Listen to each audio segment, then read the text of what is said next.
Hello बच्चों, ये अगला हेडिंग है आपका उत्सर्जन क्षमता।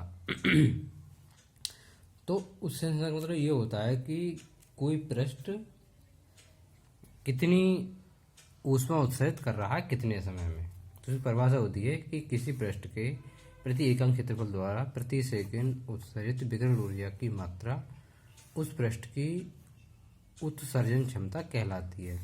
इसे स्मॉल ई से प्रदर्शित करते हैं और मात्रक होता है जूल प्रति मीटर स्क्वायर सेकंड। ये तो थी उत्सर्जन क्षमता। इसका मतलब होता है कि पृष्ठ से ऊष्मा का बाहर निकलना। इसके बाद है अवशोषण क्षमता। इसका मतलब है कि कोई पृष्ठ कितनी ऊष्मा को अवशोषित कर रहा है, वो कहलाएगी उसकी अवशोषण क्षमता।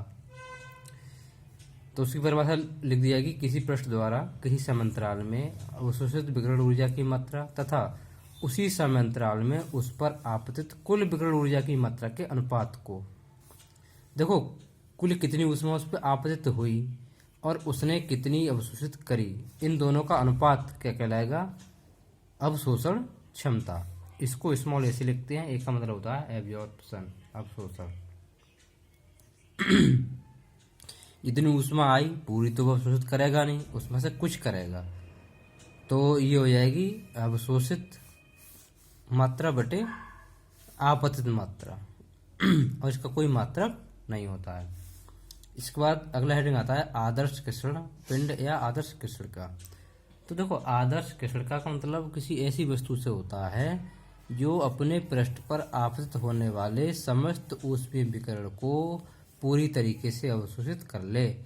यानी जितनी ऊष्मा उस पर आपतित हुई वो पूरी ऊष्मा को अवशोषित कर ले, वो कहलाएगा आदर्श कृषण पिंड या आदर्श कृषणिका। इसकी जो अवशोषण क्षमता होती है कृषणिका की, वो एक होती है। इन जितनी ऊष्मा आई और उसने उतनी ही अवशोषित कर ली, तो जितनी आई उतनी अवशोषित हो गई, तो बराबर क्या आएगा? एक। एग्जाम्पल होता है जैसे काजल। जो काजल होता है वो बहुत ज़्यादा मात्रा में ऊष्मा को अवशोषित करता है। अब ये कृषणिका आ रहा है। कृषणिका का मतलब होता है काला रंग। तो जरूरी नहीं है आदर्श कृषणिका का रंग काला ही हो, ये किसी भी कलर की हो सकती है। ठीक है। इसके बाद आता है किरचॉफ का नियम। जो किरचॉफ ने एक नियम दिया था और उन्होंने ये बताया था कि कोई वस्तु अगर ऊष्मा का अवशोषण ज़्यादा मात्रा में कर रही है तो वो ऊष्मा का उत्सर्जन भी उतनी ही जल्दी करेगी। कहने मतलब हुआ कि जितनी जल्दी कोई वस्तु गर्म होगी तो उतनी जल्दी वो ठंडी भी हो जाएगी। ठीक है।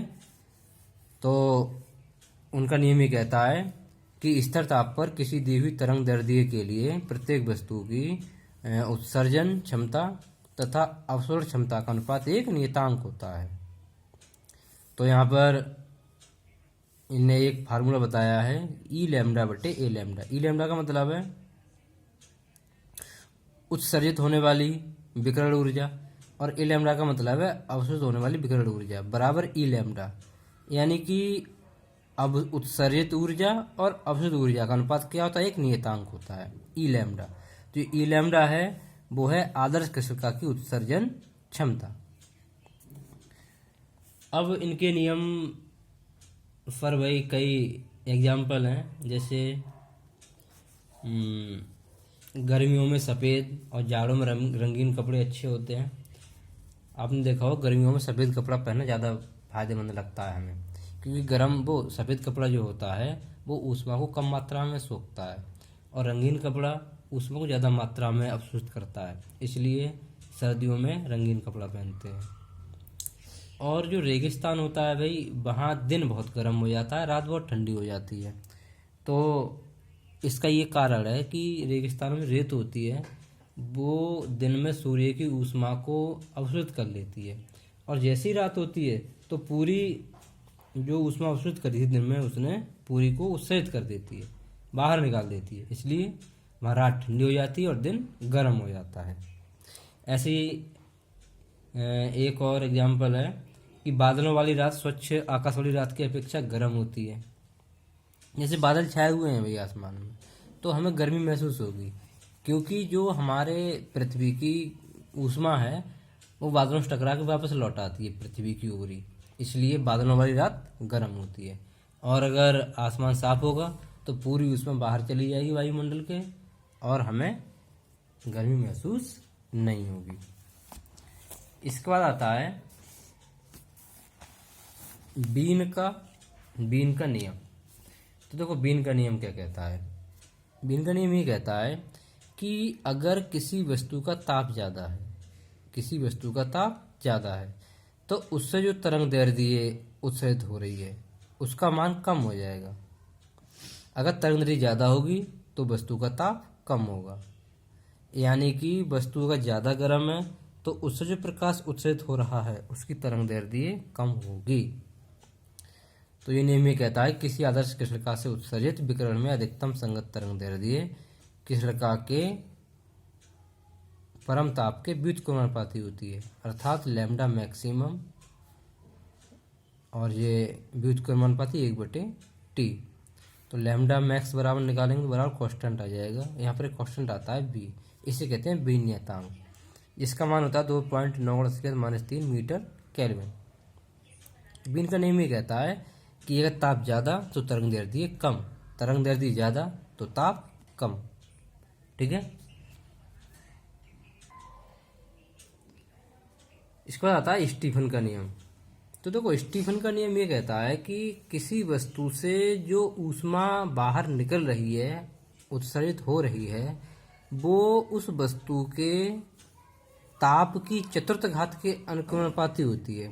कहने मतलब ये हुआ कि अगर वस्तु का ताप ज़्यादा है तो बाहर निकलने वाली ऊष्मा भी ज़्यादा होगी। जैसे किसी वस्तु का ताप दोगुना कर दें तो उससे जो ऊष्मा निकलेगी, जो ऊष्मा बाहर निकलेगी वो 16 गुनी हो जाएगी।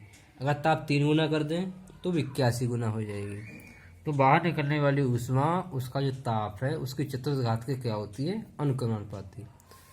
तो निकलने वाली ऊष्मा ताप के कैसी होगी, चतुर्थ घात के अनुक्रमानुपाती। इसको हटाएंगे तो इसको कांस्टेंट आ जाएगा सिग्मा, ई बराबर सिग्मा टी की घात 4। तो ये सिग्मा आ रहा है, ये नियतांक होता है जिसे कहते हैं स्टीफन नियतांक। इसका मान इतना होता है, ये 5.67 × 10⁻⁸ जूल प्रति मीटर स्क्वायर सेकंड, और ये केल्विन की घात 4।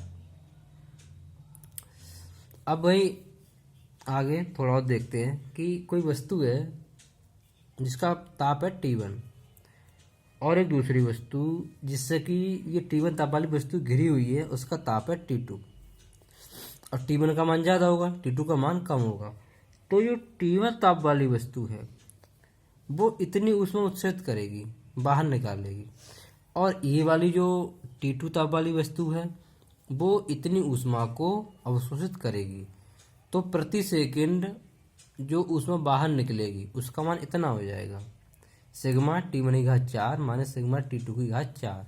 यानी दोनों की जो ऊष्मा है उनके अंतर के बराबर हो जाएगा इसका मान। तो E बराबर, यहाँ सिग्मा कॉमन ले लेंगे तो ये बचेगा। तो कहने मतलब ये है कि इनका नियम ये कह रहा है कि जो नेट ऊर्जा बाहर निकलेगी वो दोनों वस्तुओं के तापांतर के अनुक्रमानुपाती होगी। इसके बाद आता है स्टीफन के नियम से न्यूटन के शीतलन नियम का निगमन। देखो न्यूटन ने एक नियम दिया है और उन्होंने ये बताया कि किसी वस्तु के ठंडे होने की दर, यानी किसी वस्तु के ठंडे होने की दर वस्तु के चारों ओर के तापांतर के अनुक्रमानुपाती होती है। कहने मतलब ये हुआ कि वस्तु के चारों ओर का जो तापांतर है अगर वो ज़्यादा होगा तो वस्तु जल्दी ठंडी होगी, अगर वो कम है तो वस्तु देर में ठंडी होगी। उसका डेरिवेशन करते हैं भाई। कोई वस्तु इसका ताप T1 है और उसके चारों ओर का जो वातावरण उसका ताप है T2। तो स्टीफन का नियम ये कहता है सिग्मा T1 की घात 4 माइनस T2 की घात 4। हमने मान लिया दोनों का तापांतर T1 माइनस T2 बराबर डेल्टा T है, तो T1 का मान निकाल देंगे यहाँ से, डेल्टा T प्लस T2 ये हो जाएगा। यहाँ पर मान लगा देते हैं, T1 का मान है डेल्टा T प्लस T2, ये मैंने मान लगा दिया, और T2 का मान ये ऐसे ही रहा। इसके बाद भाई इसमें से देखो T2 कॉमन आ जाएगा, T2 कॉमन ले लिया तो यहाँ बचेगा 1 प्लस डेल्टा टी बटे टी की घात 4 माइनस T2 की घात 4। तो यहाँ पर एक द्विपद प्रमेय लगा देते हैं भाई, मैथ में पढ़ाई जाती है। द्विपद प्रमेय का मतलब क्या होता है, जो यहाँ वाली घात होती है वो इसके मल्टीप्लाई में आ जाती है। ये हो जाएगा रूट में 1 प्लस 4 डेल्टा टी बटे T2 प्लस, ऐसे आगे वाले स्टेप भी आएंगे वो हम छोड़ देते हैं क्योंकि वो और ज़्यादा छोटे होते चले जाएंगे। तो माइनस T2 की घात 4। अब इससे अंदर मल्टीप्लाई करते हैं भाई, तो ये हो जाएगा T2 की घात 4 प्लस 4 डेल्टा टी और T2 की घात 3 dot dot dot minus T2 की घात 4 ये वाला। इससे ये वाला स्टेप कट जाएगा तो ये बचेगा सिग्मा 4 डेल्टा टी और ये बटे में यहाँ पर T2 था, ये उससे एक घात इसकी कम हो जाएगी, T3 हो जाएगी। तो ये आ जाएगा E बराबर 4 सिग्मा T2 की घात 3 डेल्टा टी। तो यहाँ पर ये जो दोनों चीज़ें आ रही हैं, ये दोनों चीज़ें तो कांस्टेंट हो जाएंगी, 4 है, सिग्मा है, टी है, क्या बचेगा, केवल डेल्टा टी बचेगा। तो हम लिख सकते हैं E अनुकर्णपाती डेल्टा टी क्योंकि ये क्या है, कांस्टेंट है। तो जो ऊष्मा हानि की दर है वो डेल्टा टी यानी तापांतर की कैसी है, अनुक्रमानुपाती। तो जैसे कि न्यूटन ने बताया था कि अगर तापांतर ज़्यादा है तो वस्तु जल्दी ठंडी हो जाएगी, तापांतर कम है तो वस्तु देर में ठंडी होगी। जैसे देखा होगा आप लोगों ने भाई कि हम मौसम जैसे ठंडा है कमरे का तो पानी जल्दी ठंडा हो जाता है, अगर गर्म है तो पानी देर में गर्म होगा। तो यहाँ पर न्यूटन का शीतलन नियम जो है लागू हो जाता है। और अगर पंखा चला दें तो तापांतर और ज़्यादा बढ़ जाएगा तो पानी और जल्दी ठंडा हो सकता है।